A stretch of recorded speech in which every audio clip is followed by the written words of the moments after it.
नमस्कार दोस्तों, स्वागत है आपका स्टडी फॉर सिविल सर्विसेज में। वीडियो को पूरा देखिए। कोई भी आपका फीडबैक है, कोई सजेशन है, तुरंत वीडियो में कमेंट करके जरूर बताइए। अच्छा लगे तो वीडियो लाइक जरूर कर लीजिए और ऐसे वीडियो लगातार फ्री में पाने के लिए चैनल को तुरंत सब्सक्राइब कर लीजिए और बेल आइकन को जरूर टैप कर लीजिए ताकि आगे भी सारे वीडियो आपको मिलते रहे। यूट्यूब में फॉलो करते हैं तो प्लीज ये वाला फ्री टेलीग्राम चैनल जरूर ज्वाइन कर लीजिएगा। सारे नोटिफिकेशन, सारे अपडेट यहीं पे आते हैं, ध्यान रखिएगा। स्टडी फॉर सिविल सर्विसेज का कोई भी पेड ग्रुप अगर आपको ज्वाइन करना है तो सिर्फ 856480560660897523864455 यही नंबर है हमारे, सिर्फ जहां पे कॉल या व्हाट्सएप कर सकते हैं। इंस्टाग्राम पे हमारा पेज जरूर फॉलो कर लीजिएगा, studyforcivil.services है। ट्विटर पे हमको जरूर फॉलो कर लीजिएगा, @studyforcivils है। दोस्तों, निबंध लेखन के इस क्रम में आज का हमारा विषय है भारतीय कृषि सुधार और सरकारी योजनाएं।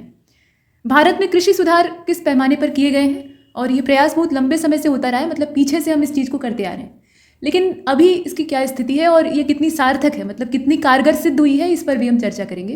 तो आइए शुरू करते हैं। सरकारी योजनाओं को इसमें इसलिए जोड़ा गया है क्योंकि सरकारी योजनाओं के जरिए ही गवर्नमेंट ऑफ इंडिया या किसी भी देश की सरकार ये सब प्रयास कर सकती है, मतलब नए नए प्लान ले आ सकती है, नई नीतियाँ ले आ सकती है। तो भारत एक कृषि प्रधान देश है, ये बताने की आवश्यकता नहीं है, लेकिन यहाँ आपको चूंकि भूमिका लिखनी है तो इसलिए आप पहले लिखेंगे।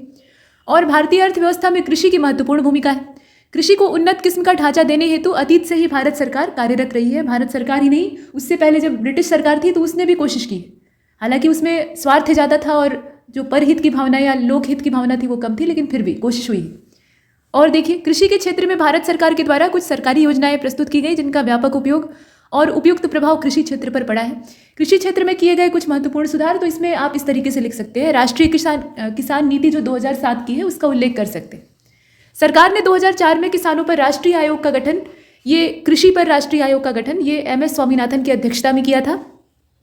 तो पीछे का जो बैकग्राउंड है उसे आप दे सकते हैं। अगर आप चाहें तो लेटेस्ट मुद्दे से भी शुरू कर सकते हैं, जैसे किसान बिल हैं, तो किसान बिलों वाला जो मुद्दा था, मतलब 3 बिल थे, उन्हें सरकार ने अंत में भयंकर विद्रोह के बाद वापस ले लिया, तो उस मामले से भी आप शुरू कर सकते हैं। उसको स्टार्ट में रख दीजिए क्योंकि वो लेटेस्ट है, और ये जो ट्रेडिशनल चीज़ें हैं या पुरानी घिसी हुई बातें हैं इनको बीच में रख दीजिए। ये तरीका ज़्यादा अच्छा हो सकता है।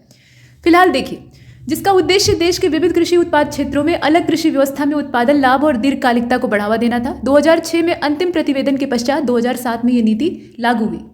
इस नीति में किसानों की परिभाषा, संपत्ति सुधार, सूखा कोड, बाढ़ कोड, अच्छे मौसम का कोड और राष्ट्रीय कृषि जैव सुरक्षा व्यवस्था, भूमि की देखभाल, सेवाएं, निवेश, तकनीकी इस्तेमाल, तमाम चीज़ें थी। मतलब जितने भी उसके पहलू हो सकते थे उन सबको इसमें शामिल किया गया। और क्या क्या है वो भी देख लीजिए। ऋण और बीमा किसानों के लिए समन्वित राष्ट्रीय सामाजिक सुरक्षा योजना, न्यूनतम समर्थित मूल्य, यहाँ समर्पित लिखा है वो समर्थित होगा।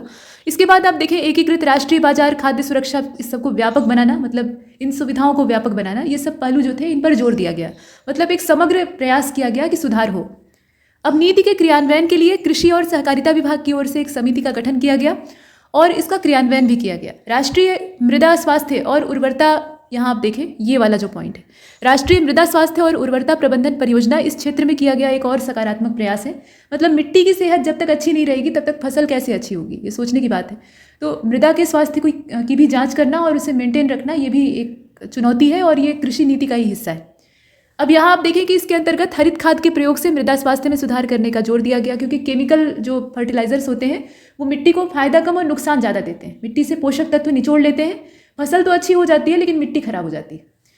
और उर्वरकों के संतुलित प्रयोग हेतु अनेक क्रियाकलापों जैसे कि SLT उर्वरक जांच प्रयोगशाला की स्थापना का प्रावधान किया। मतलब उर्वरक जो है वो मिट्टी में डालने योग्य है और कौन से खेत में कौन से उर्वरक की आवश्यकता है, इन सब की जांच के लिए ये प्रयोगशाला थी।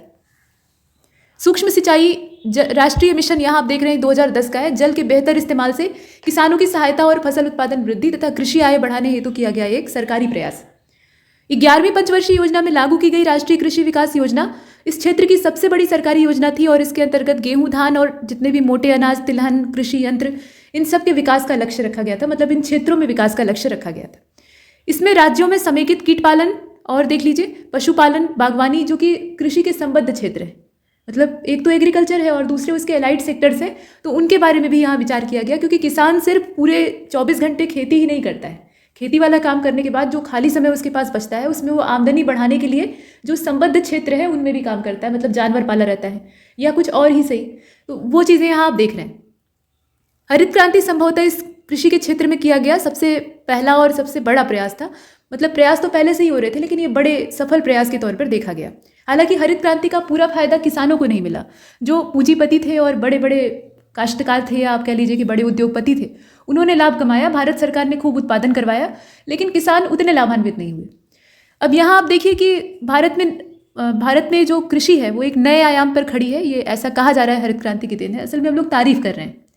जब तारीफ की जाती है तो वो भी भर भर कर की जाती है, और जब उसकी बुराई करनी होती है तो वहाँ एकदम बेरोक टोक की बुराई करनी चाहिए, और अंत में संतुलन के साथ अपना तर्क देना चाहिए कि इसमें क्या रास्ता हो सकता है, क्योंकि अच्छाइयाँ भी हैं और बुराइयाँ भी हैं।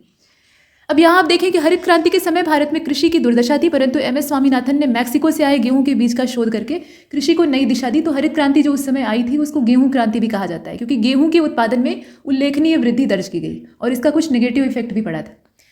कृषि को बढ़ावा देने हेतु भारत में पंचवर्षीय योजनाओं का भी विशेष महत्व है। हालांकि अब तो वो सब मर्ज कर दी गई हैं और फिर नया स्वरूप सामने आ गया है। कुछ पंचवर्षीय योजनाएं मुख्य रूप से कृषि पर केंद्रित थी, कुछ उद्योग पर केंद्रित थी तो कुछ कृषि पर केंद्रित थी। पहली पंचवर्षीय योजना जो कि 5 साल के लिए मतलब 1951 से लेकर 56 तक आई हुई थी, तो उसमें कृषि पर विशेष बल दिया गया था। उसके बाद 5वीं पंचवर्षीय योजना जो कि 1974 से लेकर 79 यानी 1979 तक आई हुई थी, उसमें गरीबी कम करने के लिए कृषि उत्पादन को बढ़ाने पर जोर दिया गया था, क्योंकि गरीबी कम करने के लिए हमें कहीं ना कहीं से रोजगार उपलब्ध कराना होगा, यानी आय का जरिया। और भारत में ज़्यादातर आबादी उस समय की जो स्थिति थी और अभी भी है, कृषि आधारित है। तो आय कहाँ से प्राप्त होगी? कृषि से। तो यहाँ कृषि को बढ़ावा देना परोक्ष रूप से, ये आप देख सकते हैं। इसके अतिरिक्त लगभग सभी पंचवर्षीय योजनाओं में कृषि का उल्लेख रहा ही रहा है, इसे हम इग्नोर नहीं कर सकते। वर्तमान में लागू किए गए कृषि कानून जनता के लिए आक्रोश की वजह बन गए, तो इसकी वजह से सरकार ने इन्हें वापस ले लिया। हालांकि लंबे नाटकीय घटनाक्रम के बाद वापस लिया गया। सरकार अगर चाहती तो तत्काल भी ले सकती थी, लेकिन समय लगा। अब इसमें दोनों पक्षों के अपने अपने तर्क हैं। सरकार का ये कहना है कि हम किसानों की भलाई चाहते हैं, किसान इससे असंतुष्ट है। उन्हें ऐसा लग रहा है कि कृषि का जो क्षेत्र है, जो कि उनके स्वामित्व वाला क्षेत्र है, वो उद्योगपतियों के हाथ में चला जाएगा। बड़े बड़े जो उद्योगपति हैं, कंपनियां हैं, वो आकर कॉन्ट्रैक्ट बेसिस पे फार्मिंग कराने लगेंगे और तमाम चीज़ें। तो दोनों की जो आशंकाएं हैं और दोनों के जो तर्क हैं वो अपनी अपनी जगह ठीक है। सरकार भला तो चाहती है, लेकिन वो किसानों की नब्ज नहीं टटोल पा रही।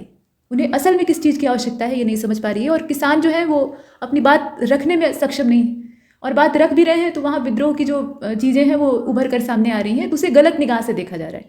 तो यहाँ दोनों अपनी अपनी जगह जो तर्क दे रहे हैं वो उन्हें आप यहाँ रख सकते हैं चाहे तो कृषि कानून के बारे में, ठीक है, लेकिन किसी एक पक्ष की तरफ झुकना नहीं है, बस यही बात है। न तो आपको सरकार की ही तरफदारी करनी है, न किसानों की ही करनी है, मध्यम मार्ग निकाल कर चलना है। अब यहाँ आप देखें कि जहाँ एक और जनता इसे मानने को तैयार नहीं थी, वहीं दूसरी ओर सरकार जबरदस्ती इस कानून को उन पर थोपने के लिए प्रयास में थी। विरोध में सैकड़ों किसानों की जानें गईं और अंततः सरकार ने हार मानकर जो किसानों के तर्क से काले बिल थे, इन बिलों को काले बिल कहा गया, तो किसानों के तर्क से ये जो काले बिल थे इन्हें वापस ले लिया। तो ये मामला है, इसे आप चाहें तो शुरुआत में भी अपने ढंग से लिख सकते हैं।